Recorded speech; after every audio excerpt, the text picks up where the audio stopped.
Intenten poner un lápiz de pie sobre una mesa con la punta hacia abajo. Si consiguen que esté perfectamente recto, tal vez guarde el equilibrio y no se caiga. Sujétenlo lo más derecho y perpendicular posible.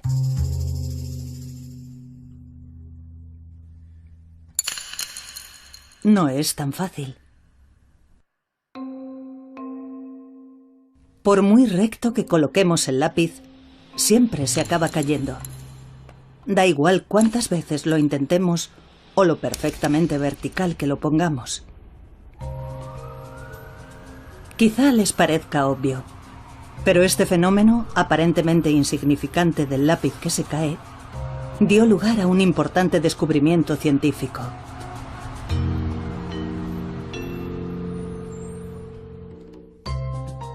El Premio Nobel de Física de 2013 puso el bosón de Higgs en su punto de mira. Cuando se confirmó la existencia del bosón de Higgs en unas gigantescas instalaciones experimentales, se proclamó como el descubrimiento del siglo. Siempre nos hemos preguntado qué ocurre en el firmamento y hoy hemos logrado un notable avance. Comprendemos mucho mejor nuestro universo. Es, por así decirlo, el ingrediente que faltaba. El comienzo o el fin de una era. La profunda conexión entre el bosón de Higgs y el lápiz que se cae se descubrió gracias a importantes estudios en el campo de la física moderna.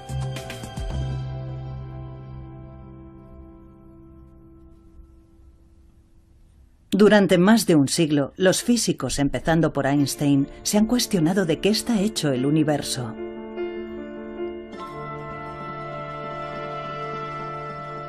Se preguntaban, suponiendo que el universo tuvo un creador, ¿qué clase de plano utilizaría?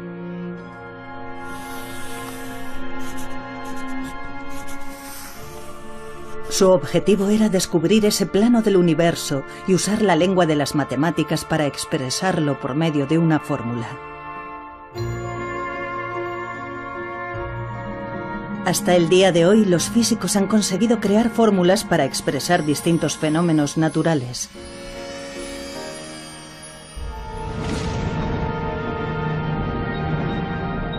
Pero si pudieran encontrar una única fórmula para describir todos los fenómenos del universo, esta sin duda sería la fórmula definitiva. Los físicos están empeñados desde hace mucho tiempo en la búsqueda de esta fórmula definitiva. Debía haber ecuaciones con un significado preciso, elegantes, simples. Nosotros resolveríamos esas ecuaciones y explicaríamos los fenómenos de la naturaleza. El objetivo era tener una única y hermosa teoría que hiciera que todo encajara.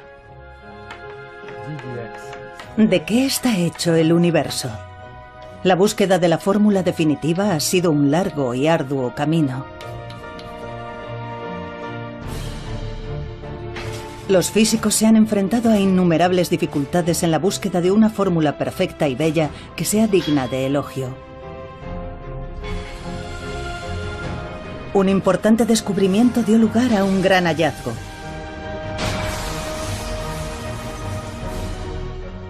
Sin embargo, el afán por encontrar una fórmula de una belleza perfecta condujo a la paradójica conclusión de que, matemáticamente, era imposible que el universo existiera.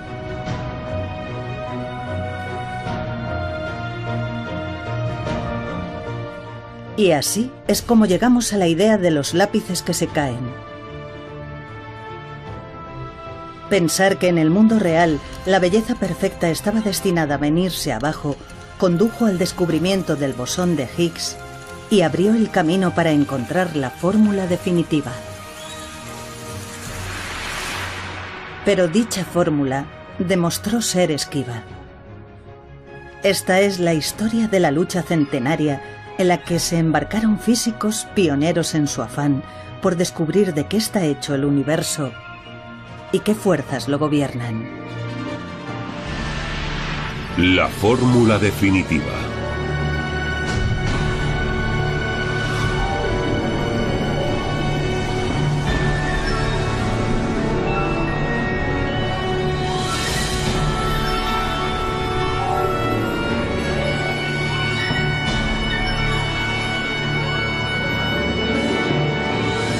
¿De qué está hecho el universo?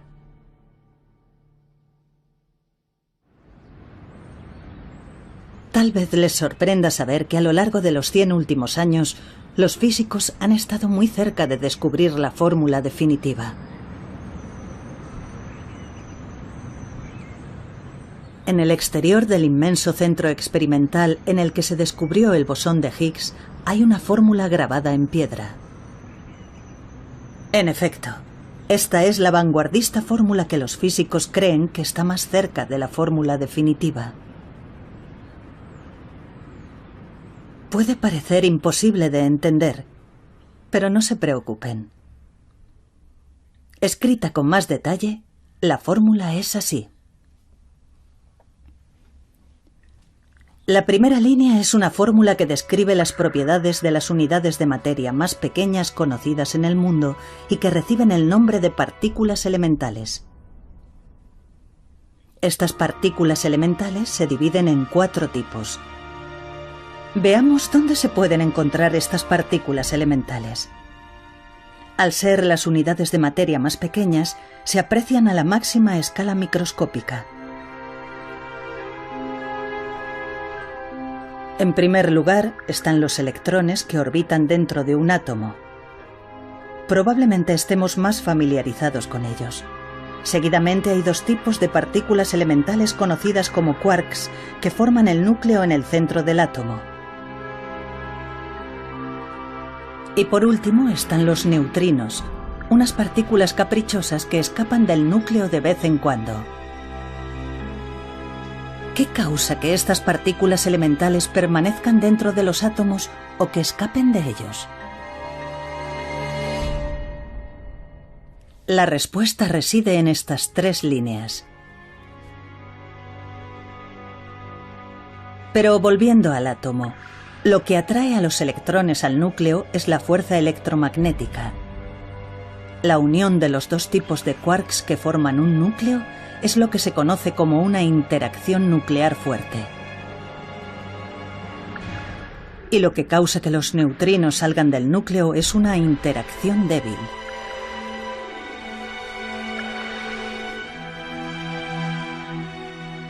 Los físicos piensan que si comprendieran totalmente las 4 partículas elementales y estas 3 fuerzas, podrían explicar cualquier cosa del mundo.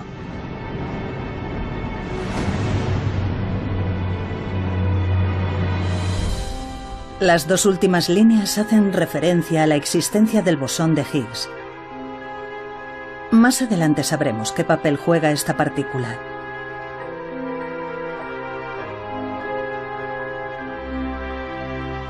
Pero ¿cómo llegaron los físicos a la fórmula que se creía más cerca de la fórmula definitiva?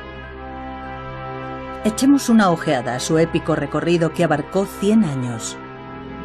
Empezando desde arriba, la primera línea es una fórmula que explica las partículas elementales, las unidades de materia más pequeñas. Detrás de esta fórmula se esconde la historia de un hombre que insistía en que las fórmulas debían ser siempre bellas.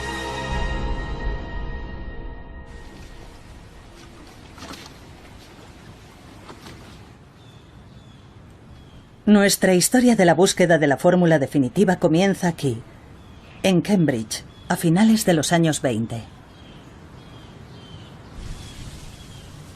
Entonces residía aquí un joven físico. Se llamaba Paul Dirac, un genio en su campo. Con solo 30 años fue nombrado profesor lucasiano de la Universidad de Cambridge, uno de los puestos académicos más prestigiosos del mundo.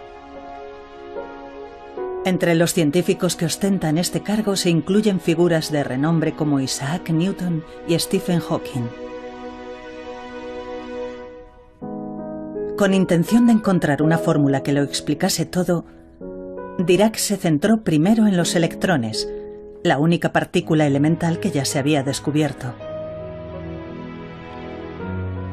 En aquellos tiempos, las propiedades de los electrones se describían con una fórmula conocida como ecuación de Schrödinger, y era posible calcular su energía.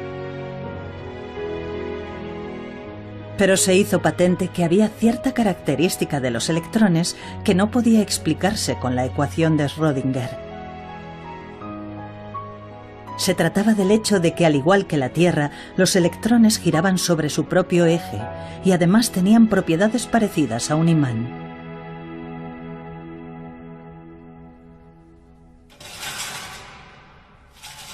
Los físicos de entonces podrían describirse de esta manera.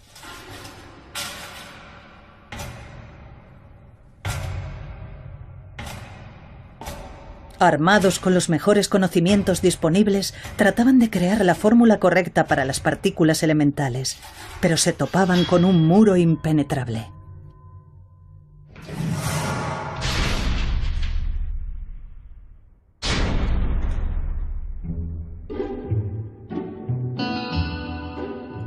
Para intentar hallar una fórmula que explicase las misteriosas propiedades de los electrones, Dirac adoptó un enfoque atrevido. En aquella época, los científicos usaban resultados de experimentos y observaciones para idear nuevas fórmulas. Dirac, en cambio, decidió guiarse por su sentido de la estética. Las leyes físicas han de tener belleza matemática. Ese era el lema de Dirac. Exacto, belleza.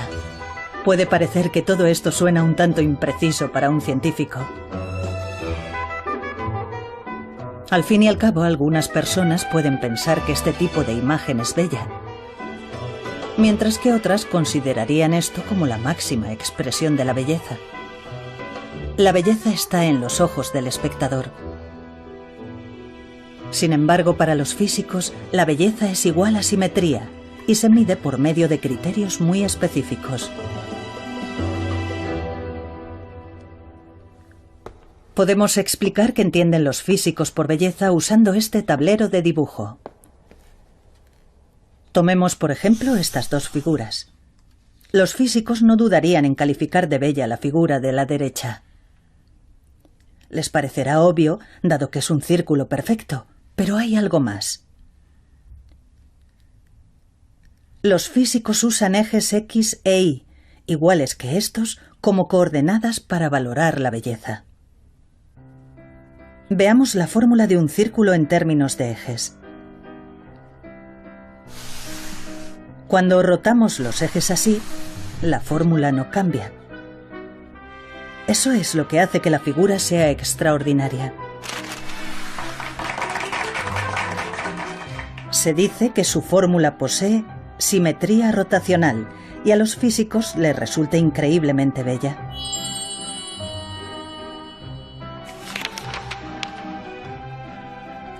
A los físicos les entusiasman también los patrones con rayas como este. Eso es debido a que, aunque los ejes se muevan, la fórmula que describen las rayas no cambia.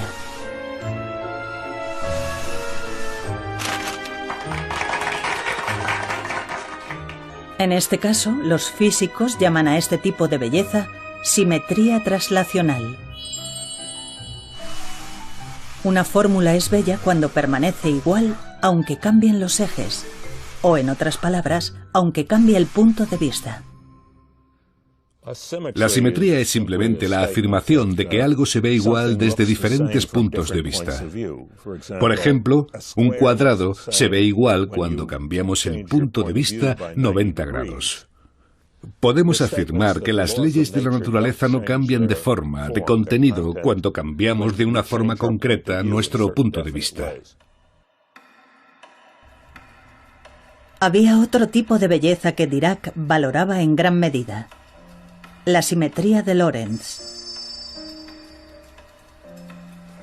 Está relacionada con la teoría de la relatividad de Einstein y describe cómo el tiempo y el espacio son en esencia lo mismo.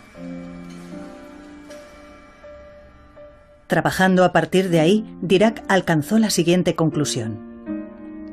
Si había algo parecido a un mapa del universo, su belleza sería indudablemente perfecta, es decir, exhibiría diferentes tipos de simetría.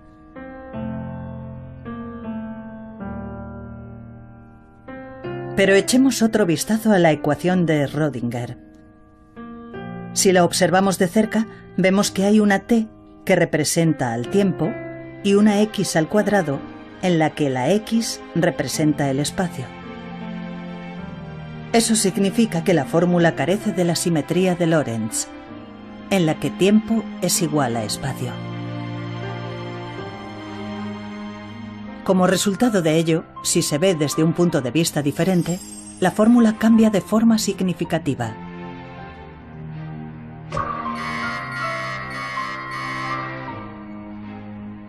Y así, Dirac comenzó a trabajar en una fórmula que tendría todos los tipos de simetría.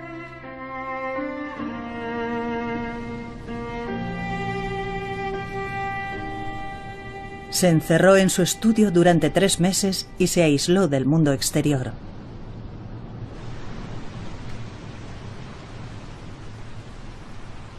Sus sentimientos alternaban constantemente el júbilo y el miedo, aunque a menudo le invadía el pánico. Pero su lucha y su dedicación a la idea de la belleza al final dieron su fruto.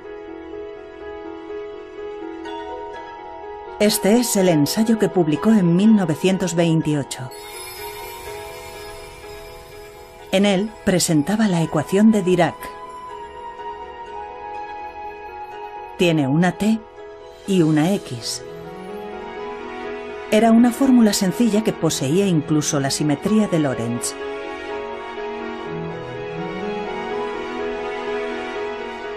La ecuación era notablemente eficaz y lograba explicar con precisión las misteriosas propiedades de los electrones, incluyendo su movimiento y magnetismo.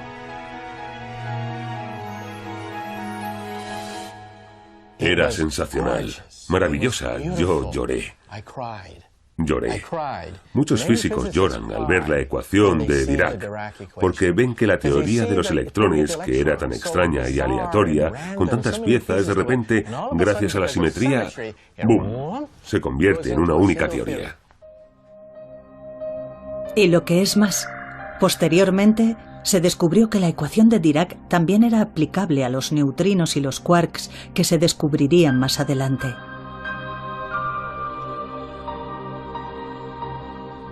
Al incorporar todos los diferentes tipos de simetría, se había descubierto por fin una fórmula que explicaba perfectamente las propiedades de las partículas elementales.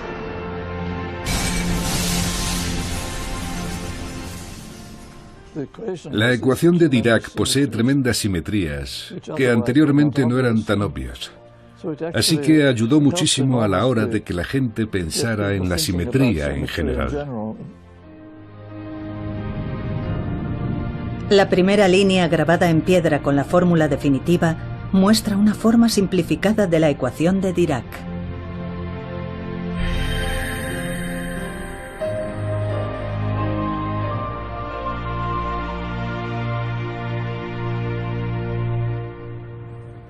¿De qué está hecho el mundo y qué fuerzas lo gobiernan? Los físicos se han esforzado por hallar una única fórmula que pueda responder esa pregunta. El siguiente desafío al que se enfrentaron fue encontrar fórmulas para las 3 fuerzas que unían a las partículas y las movían.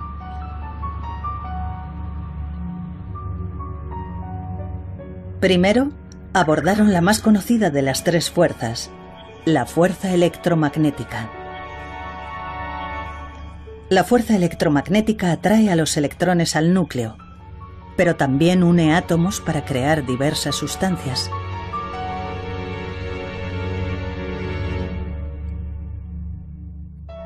En los años 30, un físico de la costa oeste de Estados Unidos se propuso encontrar la fórmula de la fuerza electromagnética. Ese físico era Robert Oppenheimer, que más tarde sería conocido como el padre de la bomba atómica.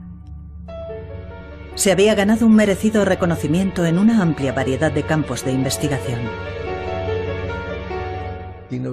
Conocía todos los aspectos de la física.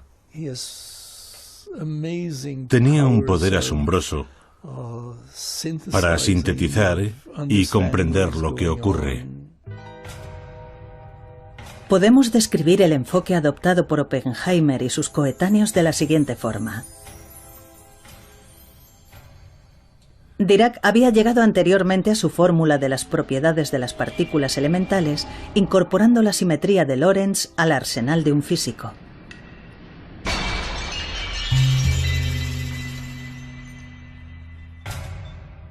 De forma parecida, Oppenheimer y otros físicos pensaban que al incorporar otra clase de belleza, es decir, la simetría, podrían descubrir la fórmula de la fuerza electromagnética.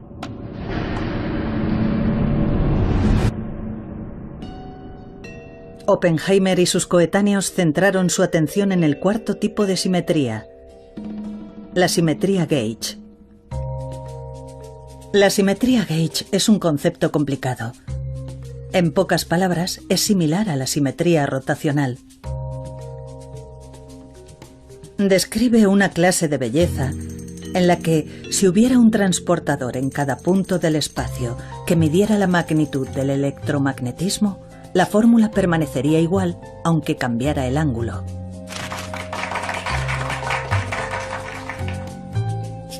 Los físicos buscaban desarrollar una fórmula que poseyera los 4 tipos de belleza matemática, incluyendo la simetría gauge. Entonces surgió otra vez una nueva fórmula. Era, por así decirlo, una versión evolucionada de la ecuación de Dirac. Poseía las 4 simetrías y podía explicar las propiedades de la fuerza electromagnética. La fórmula describía un mundo fascinante. Los electrones emiten partículas de luz llamadas fotones que conectan los electrones al núcleo. La idea se basaba en que eran las partículas las que poseían la fuerza.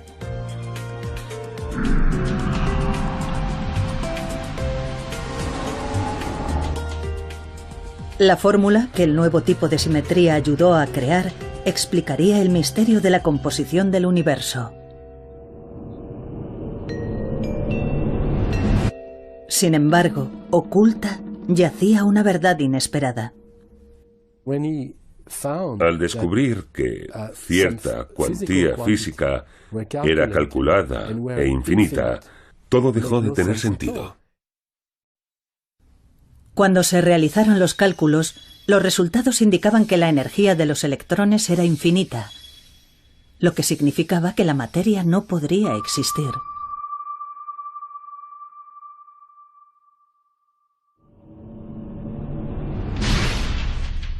¿Por qué los cálculos produjeron el resultado incomprensible de infinito? Oppenheimer y sus compañeros físicos repitieron los cálculos una y otra vez, pero eran incapaces de resolver el problema del infinito.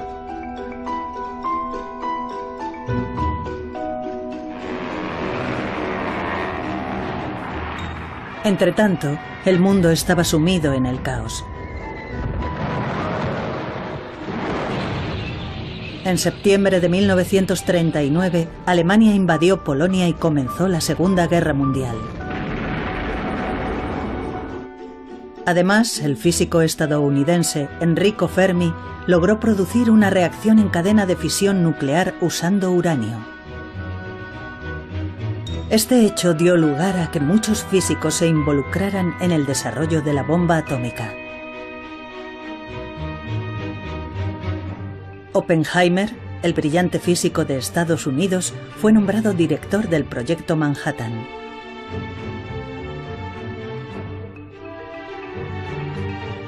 Varios físicos se reunieron en Los Álamos, en el estado de Nuevo México.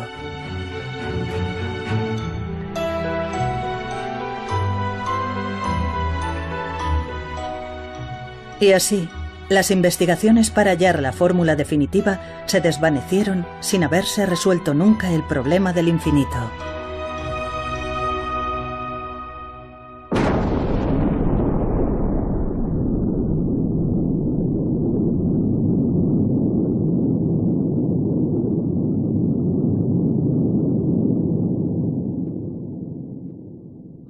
La bomba atómica mató a cientos de miles de personas.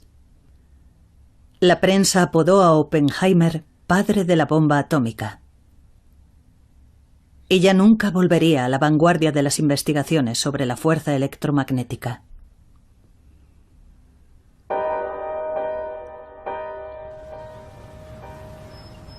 ¿No podría haber tomado Oppenheimer un camino distinto que lo hubiera mantenido en el mundo de la teoría física pura? En 1948, mientras se debatía con su conciencia después de la guerra, recibió una carta de una fuente insospechada. La carta estaba firmada por Shinichiro Tomonaga, un físico japonés del que jamás había oído hablar. Tomonaga afirmó: durante la guerra he encontrado la forma de resolver el problema del infinito. No obstante, no se me permitió la oportunidad de presentar mis hallazgos al mundo occidental. A Oppenheimer le conmovió aquel mensaje inesperado que le llegó desde un país que había sido víctima de la bomba atómica que él había diseñado. Oppenheimer, que reconoció inmediatamente la importancia de lo que se había hecho en Japón, reenvió la carta escrita por Tomonaga a todos los participantes y pidió al físico japonés que escribiera un artículo para publicarlo en el Physical Review y que se difundiera ampliamente. El ensayo de Tomonaga se tradujo y, con la ayuda de Oppenheimer, se publicó en la revista de renombre mundial Physical Review. El mundo se asombró por el ensayo, que presentaba un nuevo método de cálculo que superaba con éxito el problema del infinito. Un físico estadounidense describió la situación de la forma siguiente. De una forma u otra, entre la ruina y el caos de la guerra, totalmente aislado del resto del mundo, Tomonaga había mantenido en Japón una escuela de investigación en física teórica que, en algunos aspectos, iba por delante de todo lo que existía en el resto del mundo en aquel momento. Llegó hasta nosotros como una voz de las profundidades.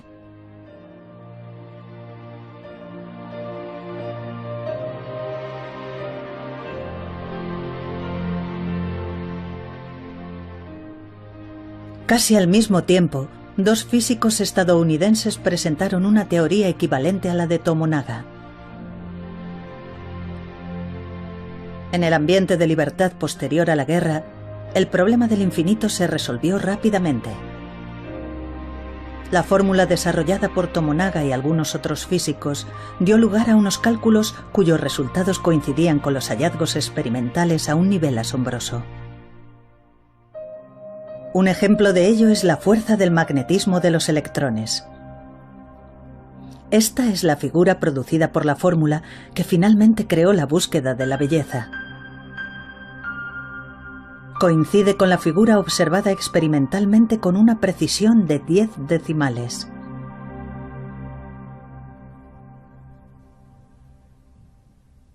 Permaneciendo fiel a la belleza de la simetría, se puede crear la fórmula correcta.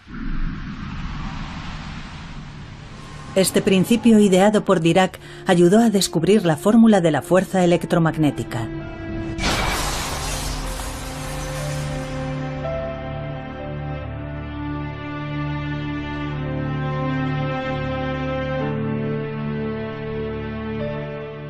Esta es la segunda línea de la fórmula definitiva descubierta por los físicos. Una fórmula increíblemente precisa que dejó huella en la historia.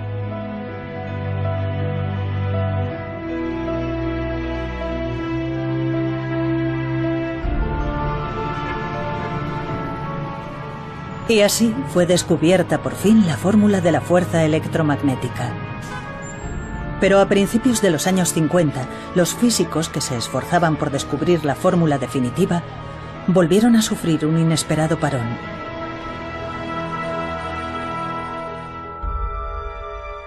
Atrapado en aquel nuevo contratiempo estaba Chen Ning-yan.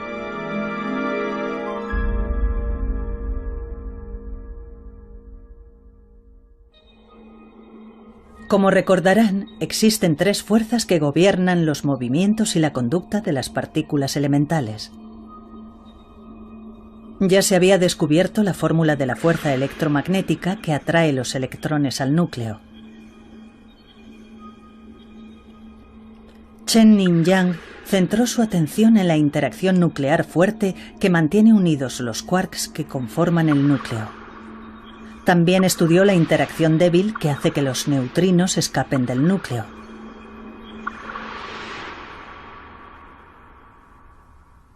De nuevo, fue la belleza de la simetría la que guió a Yang a la hora de buscar fórmulas para estas fuerzas.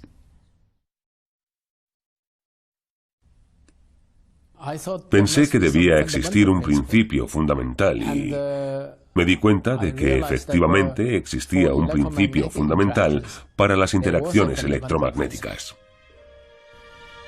Yang decidió comprobar si podía encontrarse algo similar a la belleza de la simetría gauge dentro del núcleo. Su búsqueda dio lugar a un concepto desafiante incluso para los físicos más experimentados y que es conocido como simetría gauge no conmutativa. En 1954, Yang y su colega Mills publicaron su trabajo de investigación. Incorporando un nuevo tipo de simetría gauge, lograron desarrollar una fórmula para la fuerza existente entre partículas.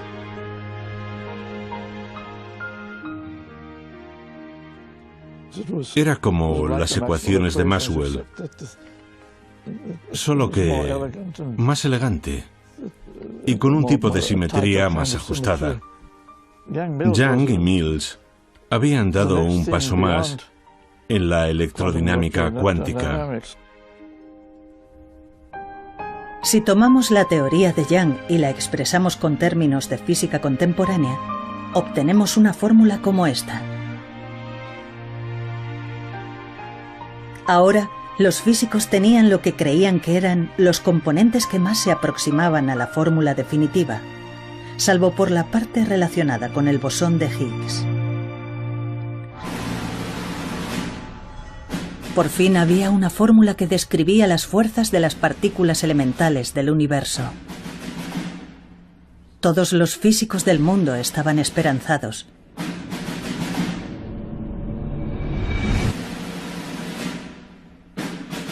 Pero les esperaba otra sorpresa.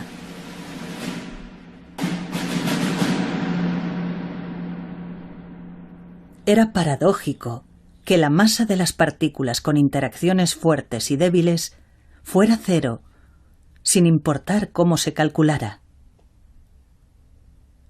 Solo los fotones se sabía que carecían de masa. Todas las demás partículas, como la W y la Z, se suponía que tenían masa. Se sabía que el fotón no tenía masa. Se sabía que no tenía masa desde principios del siglo XX. Cuando se realizó este estudio teórico, la W y la Z aún no habían sido descubiertas, pero estaba claro que al no ser descubiertas debían ser muy pesadas. La fórmula de Yang era realmente bella. No obstante, sugería que las partículas portadoras de fuerza no tenían masa, por lo que se apartaba claramente de la realidad. Los físicos se habían volcado en la búsqueda de la belleza perfecta. Pero el problema de la masa cero les planteaba una paradoja ineludible. Además, a los físicos les aguardaban otras sorpresas. Posteriores avances en la investigación de la simetría dio lugar a la notable sugerencia de que no solo las partículas transportadoras de fuerza, sino todas las partículas elementales que constituyen las unidades de materia más pequeñas tenían aparentemente cero masa, al menos de acuerdo con las fórmulas. Es decir, el mundo entero carecía de masa. Esta fue la conclusión imposible que se extrajo de las fórmulas matemáticas.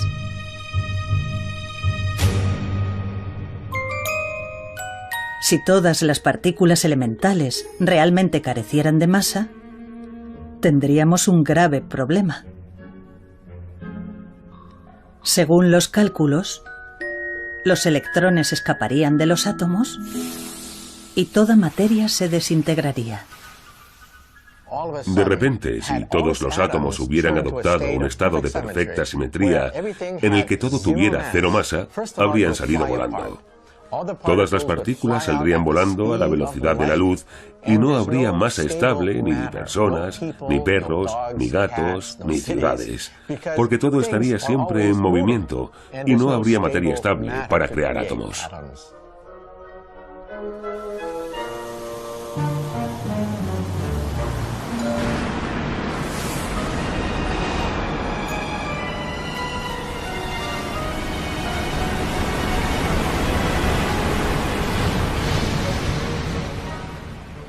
Vaya, las cosas se estaban poniendo serias.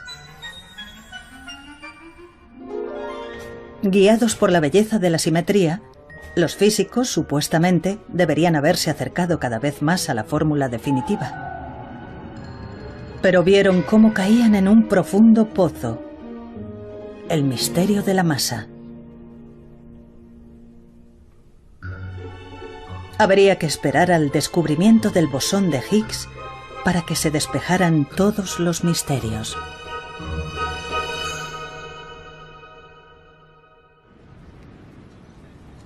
¿Cómo afrontar el misterio de la masa que había surgido súbitamente? En los años 60, en Chicago, en Estados Unidos, surgió un tipo de físico completamente nuevo.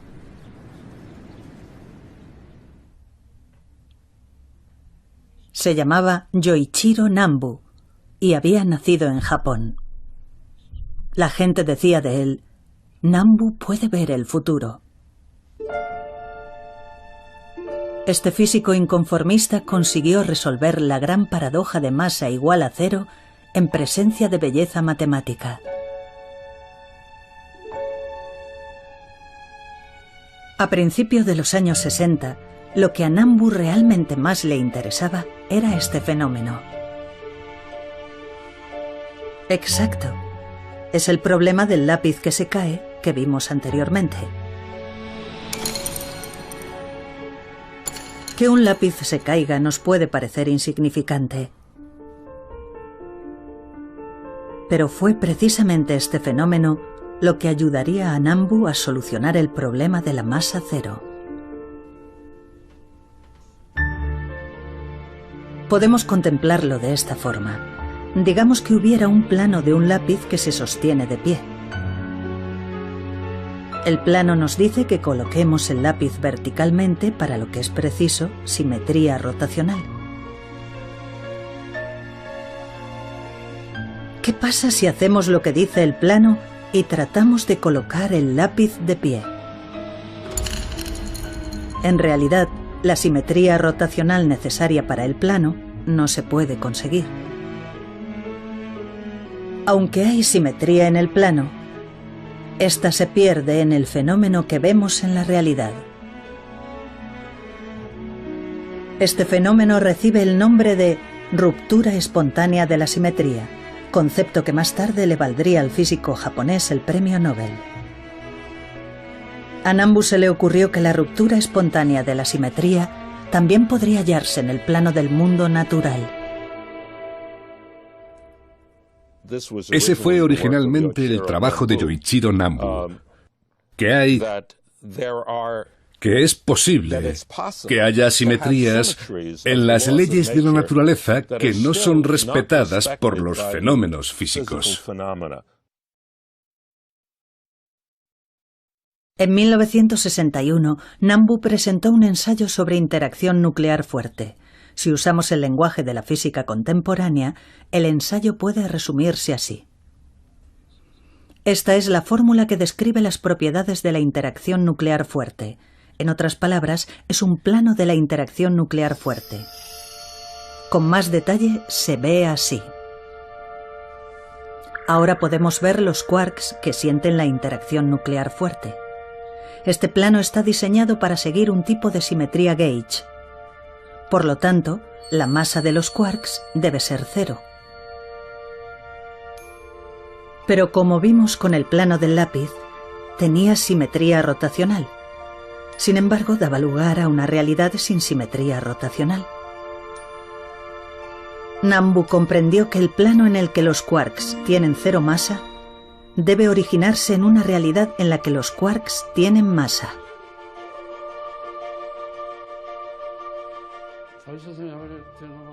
No me di cuenta inmediatamente de la ruptura de la simetría.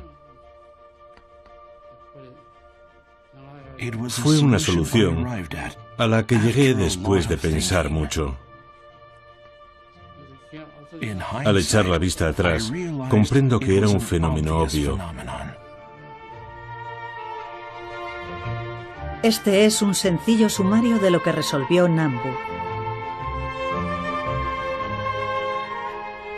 Después de buscar la belleza matemática perfecta, los físicos se toparon con la paradoja de la cero masa. Pero usando el lápiz que se cae como ejemplo, Nambu consiguió demostrar que la belleza perfecta estaba destinada a desmoronarse y, por lo tanto, dio origen a la masa en el mundo.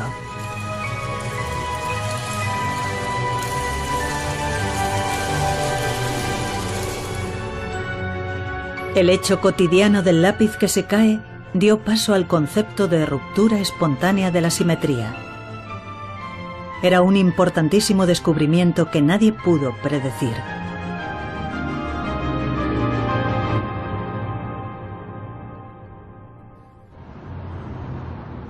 Por fin, llegó el momento de que hiciera su aparición el bosón de Higgs. Siguiendo la estela del concepto de Nambu, que explicaba la masa de los quarks, los físicos tenían ahora que atribuir masa a electrones, neutrinos y partículas de interacción débil.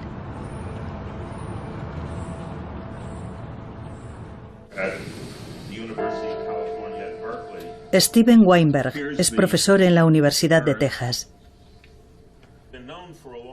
Trabajaba entonces en la idea de usar el concepto de ruptura espontánea de la simetría de Nambu para demostrar que, al igual que los quarks, las demás partículas elementales también tenían masa.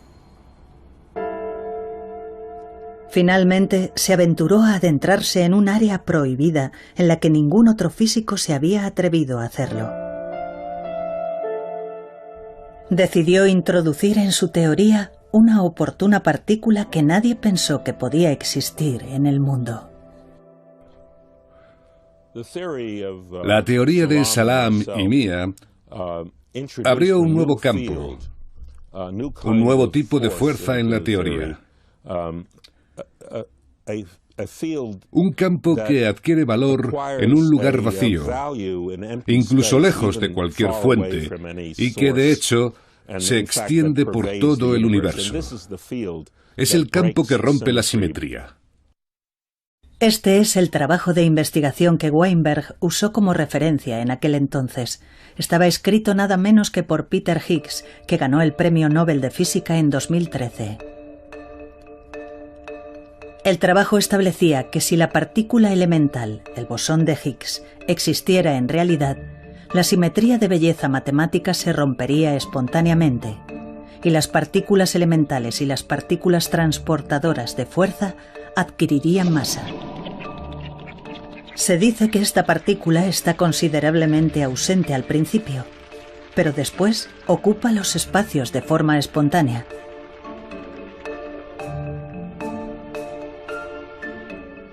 Esta idea se basaba en el concepto de Nambu de que la belleza perfecta que inicialmente existe en el mundo se pierde luego espontáneamente.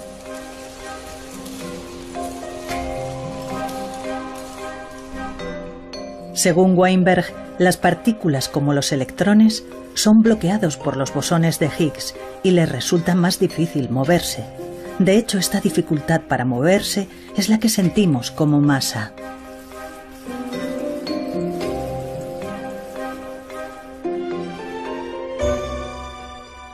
Weinberg presentó su ensayo en 1967.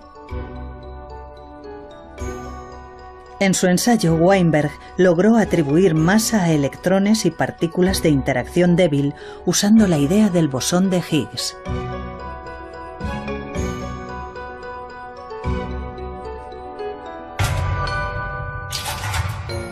A los físicos les había echado para atrás el misterio de la masa, pero con la ayuda del bosón de Higgs habían encontrado finalmente un modo de acercarse más a la fórmula definitiva.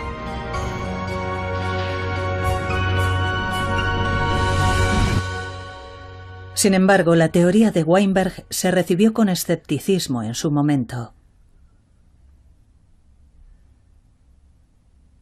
Muchos físicos no podían quitarse de encima la sensación de que la existencia del bosón de Higgs era demasiado oportuna. No es bonito. Bonito es algo que una vez que lo ves, tiene que ser así. Y si lo cambias un poco, ya no está bien. La idea de Higgs no tiene esa propiedad. Yo describo la situación como tener una casa preciosa. Puedes tener una casa preciosa, pero necesitas tener un retrete. El mecanismo de Higgs es como el retrete. El famoso físico Stephen Hawking llegó incluso a apostar en contra de la existencia del bosón de Higgs.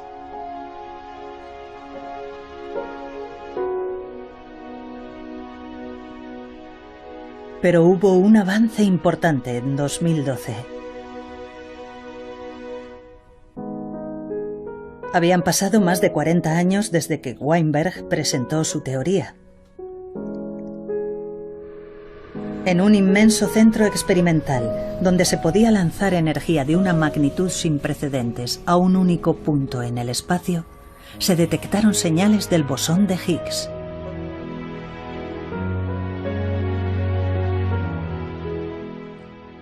Hoy hemos tenido éxito. Hemos descubierto una nueva partícula, un bosón, probablemente el bosón de Higgs.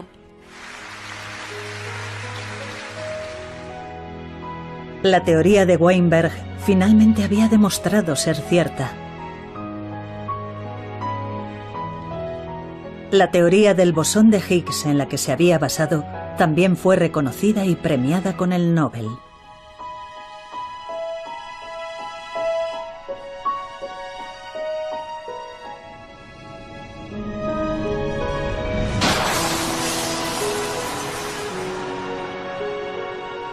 Los físicos habían llegado por fin a una única fórmula. El modelo estándar que explica los 4 tipos de partículas elementales y las 3 fuerzas que conforman el universo estaba finalmente completo. En una esquina del CERN, Organización Europea para la Investigación Nuclear, donde fue descubierto el bosón de Higgs, un monumento conmemora la fórmula que se creía más próxima a la fórmula definitiva. Marcó la culminación del camino recorrido por los físicos a lo largo de 100 años.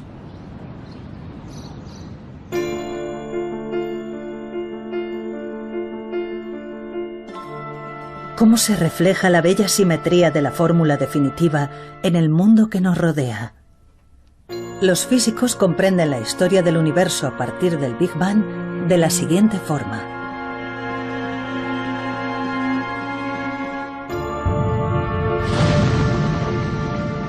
El universo comenzó según el plano que inicialmente mantuvo su perfecta simetría y que es la fórmula definitiva.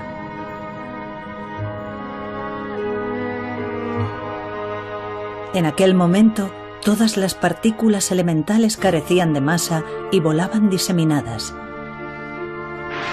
Pero más tarde, como resultado de la ruptura espontánea de la simetría producida por el bosón de Higgs, las partículas elementales adquirieron masa.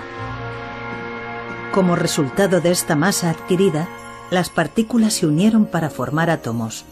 Comenzaron a aparecer estrellas y a crearse las galaxias. Incluso el hecho de que nosotros existamos actualmente en el mundo se cree que ha formado parte siempre de la fórmula definitiva.